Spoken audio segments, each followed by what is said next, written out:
أعوذ بالله من الشيطان الرجيم.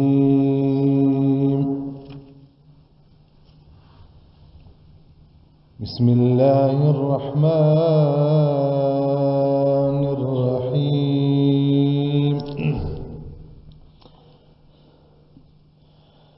تبارك الذي بيده الملك وهو على كل شيء قدير، الذي خلق الموت والحياة ليبلوكم أيكم أحسن عملا. صدق الله العلي العظيم.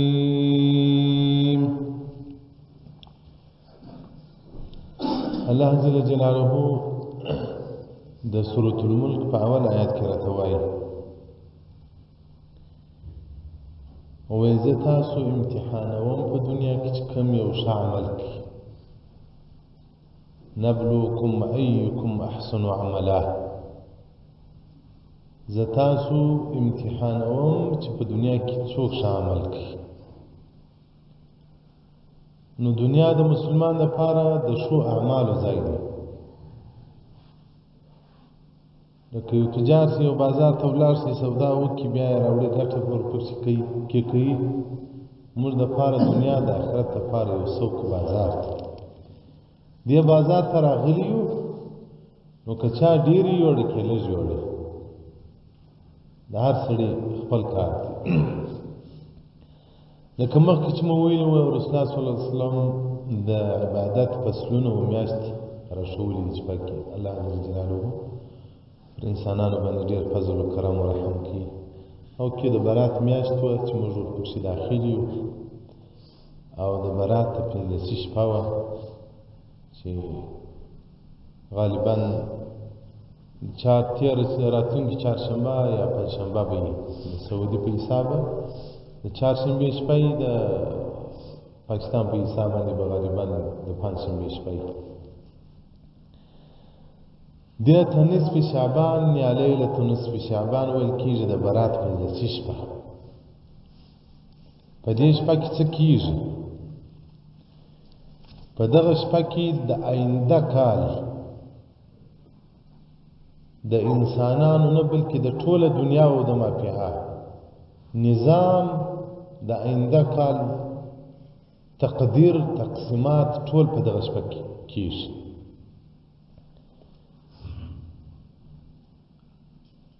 د برات د 15 په شپه باندې الله جل جلاله ملائکو ته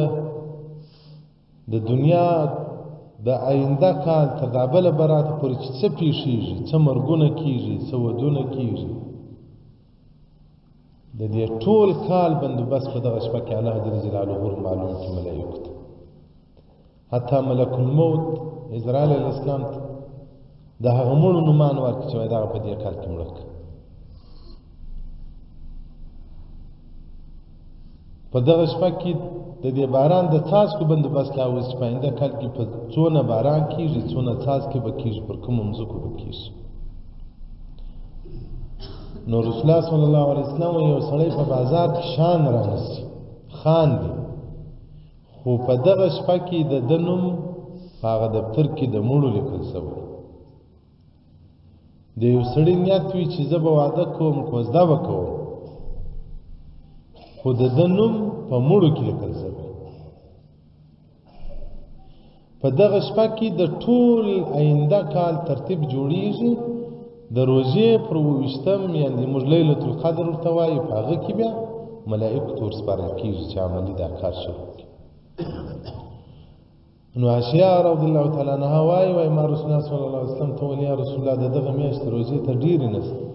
رسول الله صلی الله علیه وسلم په دغه میاشت کې د دې ټول کال اعمال الله ته پورته کېږي. نو ما ته دا ښه خوند راکوي انا صائم چې زه روژتي یم په دغه میاشت کې. نو دا شپه رونول یې په عبادت سره دا مستحب او سنت عمل دی. 4 شپې که چا په کال کې رونې کړلې، الله به په حالت د زکندن اخره ختمه پر ایمان ورنصیب کړي. و د برات شپه، د 15 شپه، یو د 28 د روژې، 2 شپې د لوی اختر او د کوچني اختر د میاشتې. د لوی اختر شپه د کوچني اختر شپه دغه دوی او دغه شپې ته د برات د 15 شپې ته لیلة المغفرة ورته وایي، د بخش شپه ورته وایي. امام احمد یو روایت ذکر کوي وایي ان رسول الله صلی الله علیه وسلم قال، وایي رسول الله صلی الله علیه وسلم فرمایلی دي چې الله جل جلاله په دغه شپه کې بلا کیف اول اسمان ته راسي، تر سهار پورې الله جل جلاله پر د مخلوق غږ کوي وایي آیا څوک شته چې بخښه وغواړي زما بخښه ورته وکړم؟ آیا یو څوک شته چې جنت وغواړي زه جنت ورکړم؟ آیا یو څوک شته چې د دوزخ څخه امان وغواړي زه امان ورکړم؟ آیا یو څوک شته چې د دنیا یو حاجت وغواړي زه ورپوره کړم؟ په دنیا کې ګوره موږ تاسو نه دي اورېدلي نه مو لیدلي دي چې یو باچا دې راسي د یو جیل و زندان دروازې ته دې ودرېږي چې آیا دونه څوک شته چې وایي ما خلاص کړي زه خلاص کړم؟ دونه څوک شته چې یو ضرورت یې زه ورپوره کړم؟ خو الله جل جلاله چې رب الارباب دی، د ټولې دنیا خدای دی، د ټول مخلوق خدای دی، چې ځان ته خدای وایي لکه نمرود، چې ځان ته خدای وایي لکه فرعون، د هغه خدای دی خو هغه په ځان نه پوهېږي. رب الارباب دا چې کافران بوتانو او ډبرو ته سجدې کوي، د دغو ډبرو خدای هم الله جل جلاله دی. نو الله جل جلاله بلا کیف اول اسمان کې غږ وکړي و آیا یو څوک شته چې بخښه غواړي زه بخښه ورته وکړم؟ نو رسول الله صلی الله علیه وسلم وایي الله جل جلاله ټول اهل د مځکې لره بخښ کوي الا رجلین ما سوا له دوه خلک نه بخښي، مشرک کافر او د مشرک کومه معنا ده؟ کافر ته عفو نه کوي، مشرک ته عفو نه کوي. او مشاحن رسول الله صلی الله علیه وسلم بارک مشاحن دا چې حسد او بغض کوي د مسلمانانو سره یا د قربانو سره، دغه حسدګر ته الله جل جلاله عفو نه کوي.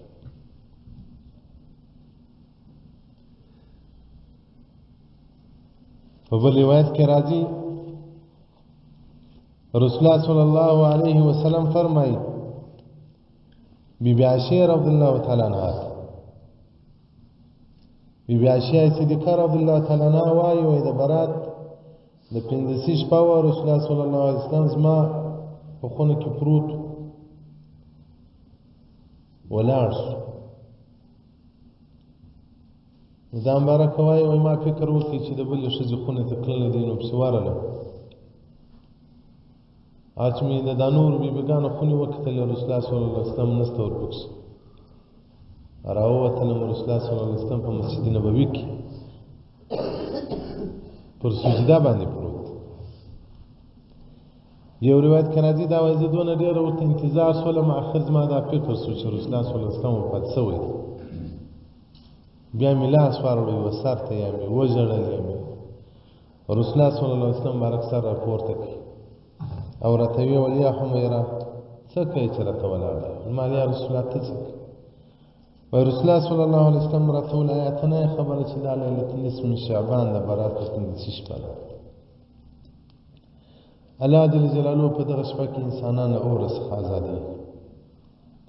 په اندازه د پسو د وړیو د بني کلب. هغه یو قبیله و ډېرې رمې یې درلودې.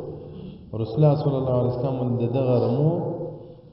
د پسو د وریښتانو په اندازه باندې الله زما امت له اوره ازادوي. ما چې ونې شپږو خلکو هغه شپږ خلک الله له اوره نه ازادوي په دې شپه کې. هغه څوک چې شرابخور وي، هغه څوک چې د مور پلار ازادي وي، هغه څوک چې مصر علی الزنا وي زنا همیشه کوي، هغه څوک چې وصله رحمي نه کوي، هغه څوک چې په مسلمانانو کې فتنه اچي، شیطانات اچي، دلته چنګ دلته چنګ، دغه دوه پله کې اخته فتنه اچونکی فتنه اچونکی مثال به زه داسې درکړم.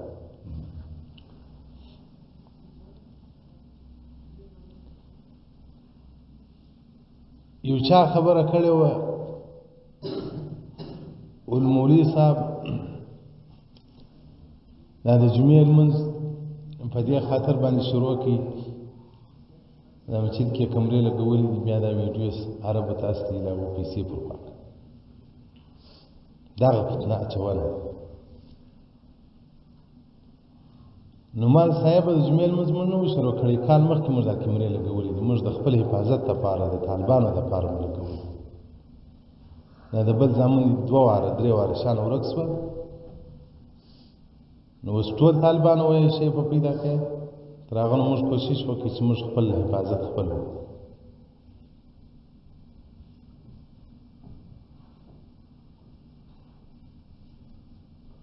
او بیا ما زه چندې ته ضرورت ما تعالی هدی ګوتې راکړي دي الله دې نور هم برکت ورباندې کښېږدي خپل قلم خپل رزق پیدا کړو یا چا څاښ کړی یا تعویض ورکړی دغه فتنه اچولې دي بهتان هم کې راغلی بدګماني هم کې راغلی ما د جمعې لمونځ ما صرف ستۍ دپاره شروع کړی دي دونه زه په تکلیف یم د جمعې په لمانځه باندې یو زما پر اوږو بار وولېدی والله العظیم بار وولېدی د الله په کور کې درته ناست جمعې په ورځ چې به زه ولاړم هلته به ولاړم چې هر ځای به مې لمونځ کوه هلته به مې کوه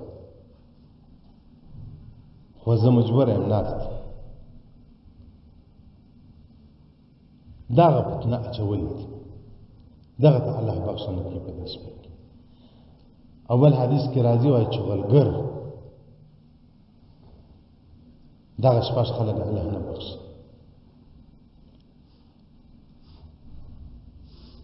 او بل حدیث مبارکه کې راځي رسول الله صلی الله علیه و آله و صحبه وسلم فرمایي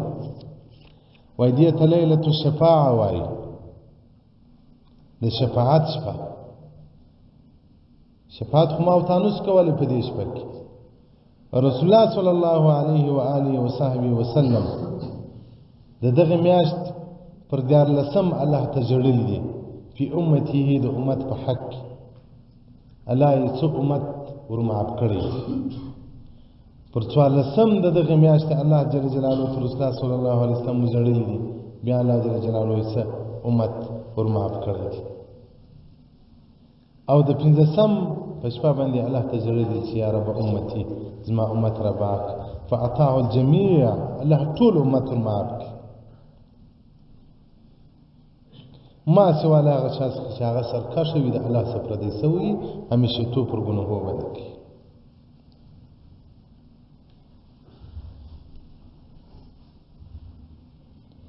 نو رسول الله صلی الله علیه وسلم اذا دخل شعبان کما چې برات اخر صفاتو هیرو انفسکم واحسنوا نیتکم ځانونه پاکي لبدو اعمالو څخه او نیتونه پاکي نو دا مبارک میاشت چې په دغه میاشت کې زموږ د آینده کال ټول ترتیب بندوبست کیږي دغه شپه باید موږ په طاعت په عبادت باندې تیر کړو د برات 15 شپه په عبادت تیر کړو ورځ روژه که د چا عبادت په وس نه روژه یې په وس نه پر باید غفلت ورپکښې ولګي له غفلت څخه ځان وساتي علماء کرام فرمایي وای دا فصلونه د عبادت ته مثال لري لکه یو سړی چې دوبۍ ته ولاړ شي ډېر پیسې ورسره یوسي او دلته تقریبا دوستان انډیوالان ټول په دې انتظار یې چې دی ولا هغې خوا څونه ګټې راوړي څونه تجارتونه به وکړي او دی هلته پیسې ټولې پاتې کړي له هغې خوا کرایم نه وي ورسره خالي جیب راسي چې څه سرمایه وه هغه هم ځین تللې نو به څونه خوابدي او څونه به د خلکو زړه ورباندې سوځي وایي دا دنیا هم دی مثال لري الله موږ له یو عظیمه سرمایه سره دنیا ته راوستلي هغه زموږ سرمایه عمر دی دا کم عمر چې هر څو عمر الله موږ ته راکړی دي چې 20 کاله 40 کاله 50 کاله دا سرمایه ده په دې سرمایه باندې باید موږ د آخرت سودا وکړو که دا سرمایه موږ دلته پالتو نو په ورځ قیامت په خپل قربان کلیوال اشنایان به وینو چې جنت ته روان وي او موږ به په ځان پورې اریانو چې یا رب فیصله خو د دوزخ که دوزخ نه وي خو حساب کتاب سخت نو دغه عظیمه سرمایه باید موږ نوک تاواني لکه یو عظیم ښایسته عمر چې الله جل جلاله ورکړ نو دغه یوه شپه عبادت الله جل جلاله موږ ته په ډېر سره حسابي. دا ټول برکت د محمد رسول الله صلی الله علیه وسلم برکت. موسی علیه السلام ته په تورات کې دا معلومه شوه چې یو دی امت راځي چې هغه امت به په شپه روز کې 5 وخته لمونځ کوي. د دې هر لمانځه په مابینځ کې که ګناه ورڅخه وسوه چې لمونځ یې وکړي هغه ګناه الله ورمعاف کړي.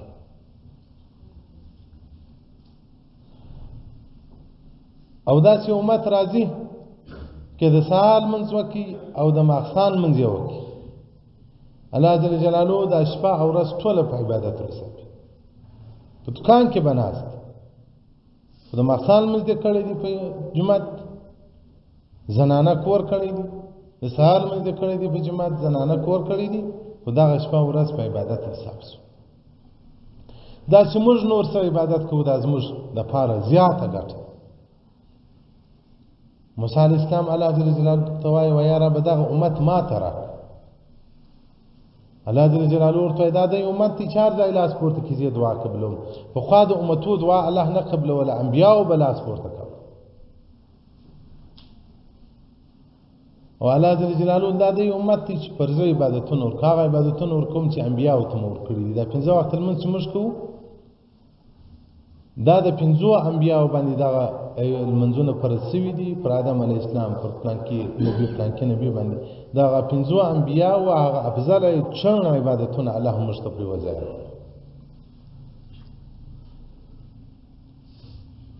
موسی علیه السلام الله جل جلاله ته وایي یا رب دا امت ما ته راکړه. الله جل جلاله ورته دا امت تا ته نه درکوم، دا امت خپل خاوند لري محمد رسول الله صلی الله علیه وسلم.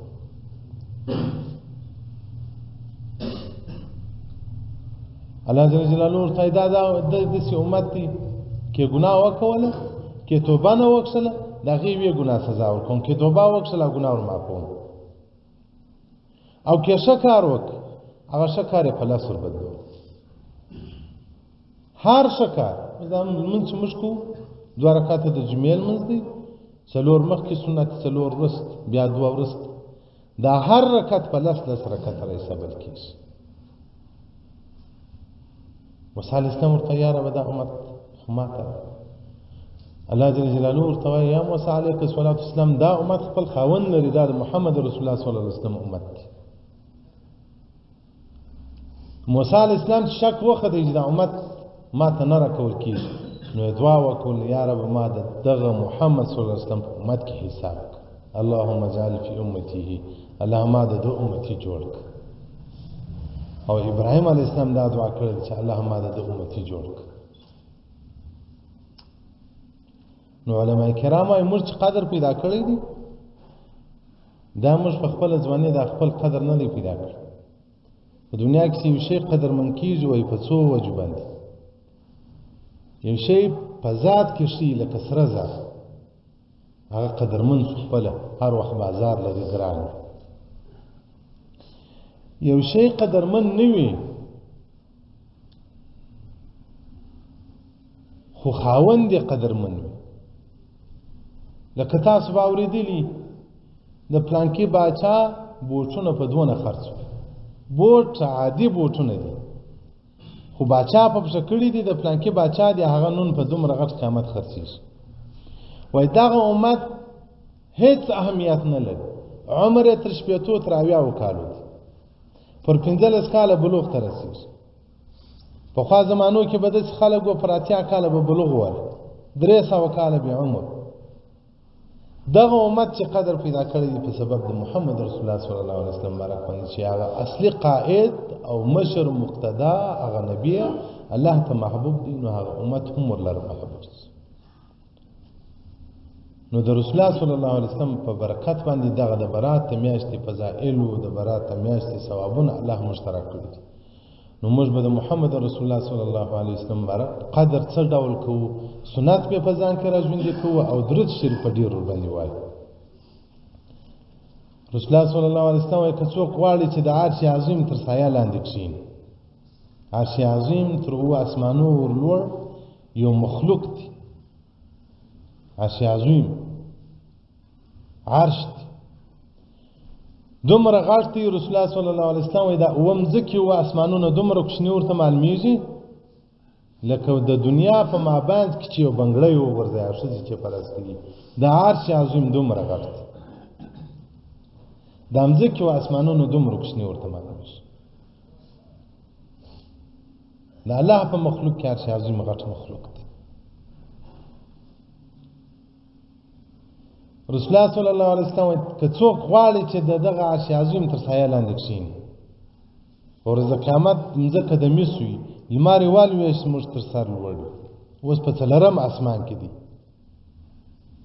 د اسمانو تر مځکې د 500 کلو لار ده تر دا بل اسمانه پر بیا د 500 کلو لار ده د هر اسمان پنډواله د 500 کلو په څلورم اسمان کې لمر ګرځي موږ تاسو په ګرمي کې دلته تاب نه سو کولی نو دا چې په ورځ د قیامت مځکه د مس وي او لمر یوالویشت د انسان پر سر باندې لوړ ولاړ نو څه حالت وي د انسانیت نو رسول الله صلی الله علیه وسلم وایي که غواړئ چې دغه سایه ته ځان ورسوئ پر ما ډېر درود وایاست درود شریف هغه عبادت دی چې هم مو عرش عظیم سایه په لاس درکړي هم د الله ملاقات و رضا په لاس درکړي هم د رسول الله صلی الله علیه وسلم همسایه‌ګلوي په لاس درکړي که څوک وایي زما جیب خالی دی زه قسم ورکوم چې ته د ورځې په زیات انداز باندې درود شریف ووایه که ستا جیب بیا له روپونوسو ډک او بیا خلکو نه درته وایي چې ته دا له کمه کوې بیا د زما ژېر راوخلې ګټ موږ له لاسه ورکړي دي جمپټ یو صحابي رسول الله صلی الله علیه وسلم ته راځي یا رسول الله چې زر ته لاس ور واچوم راته ایرې و خاورې سي رسول الله صلی الله علیه وسلم وایي ته ډېر درود وایه او عجبه اسانه عبادت او هلته محبت ته رسول الله صلی الله علیه وسلم هم ورباندې پیدا کېږي او دغه مریضي چې اوس راغلی ده دا د کورونا وبا یا هر څه یوسف بن بهني رحمت الله علیه وایي د دغه غټو امراضو د وباو دپاره درود شریف کافي علاج دی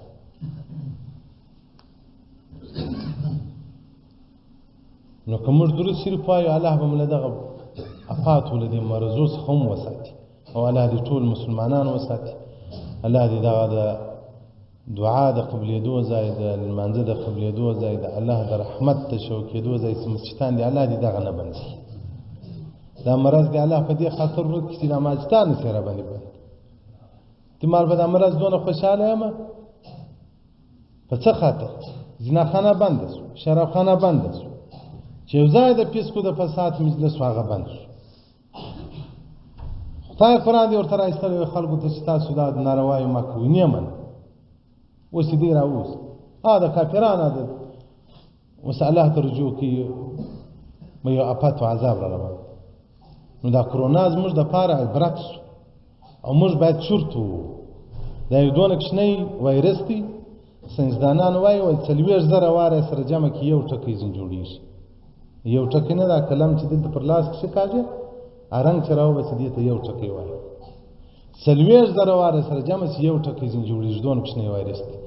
او د دنیا سپر طاقتونه لکه چین امریکا چې هغه ځان ته ربکم الاعلی ویل چې موږ بس خدایان مسلمانان به موږ ته سجدې کړي اوس د دې د الله د لښکر مقابله وکړي یو کوچنی وایرس په سترګو هم نه لیدل کېږي نو الله دومره قادر ده ان الله على كل شيء قدير دا دونه کوچنی وایرس نه مسلمان دی پاکولی چې مسلمانان هم په کور ورځي ننوتل کافران هم په کور ورځي ننوتل نو دا چې الله نور مخلوق راواستي چې موږ سپټ دي په اسمانو کې دي د هغو به نه بیا موږ څه طاقت ولرو نو دا زموږ پهلواني ده د دونه کوچني وایرسه ټوله دنیا پټ شوه د ټولې دنیا بازارونه بند شول داسې ایرپورټونه یا میدان هوایي ولکه د برطانیې او د امریکې په 3 سکند کې یو اجازه پرته کېدی نو هغه د مړو د جنازو ځای جوړ شو الحمدلله الله وایي دونه کوچنی لښکر مې در علاقې و ځان ورته ټینګ نو د قبر عذاب ته بیا موږ څنګه ځان ټینګوو د آخرت عذاب ته موږ څنګه ځان ټینګوو هغه د اور ملائکو ته بیا موږ څنګه ځان ټینګوو نو راځي الله ته توجه وکړو آخرت سرمایه لاسته راوړ. دنیا تلونکې ده، د دنیا بچیان هم به ځي، غریبان به هم ځي، ګدایان به هم ځي. نه راغه دی چې له دغه ځای څخه یې څه ور وړل، له دې ځای څخه په یوه کفن کې ځو. د دنیا اخرنی قمیص، پرتوګ، پین شرټ، پتلون، صدرۍ، نیکسایي، کرتۍ، صدرۍ زموږ کفن دی. باچا هم په هغه کفن کې ځي، پتلون ځینې غورځي، ګدا هم. دا زموږ پهلواني ده. د دنیا اخرنی موټر ما جنازه ده پرته ده، په کور کې ښځې نه یې لیکي، وایي موږ ځینې بیریږو. دا زما او ستا اخرنی موټر دی چې قبر ته مو وروړي. اخرنی کور زموږ ستاسو قبر دی. شنه هغه حیوانات خو بس دا ګلان خوري د مسجد. د دنیا په کور کې خو زه هم بلپ لګوم، ښایسته کوم، یې کوټه جوړوم. هغه پیسوداره خلک خو بیا نور شان کې استعمالي. اخرنی کور قبر دی. درځي د عدیرې ته ورسي، د خانو د فقیر پارک شته که نشته. نو دغه دروشان کې باید موږ فکر واچوو. اخرنی قمیص مو چیشتي، اخرنی موټر مو چیشتي، اخرنی کور. والسلام علیکم.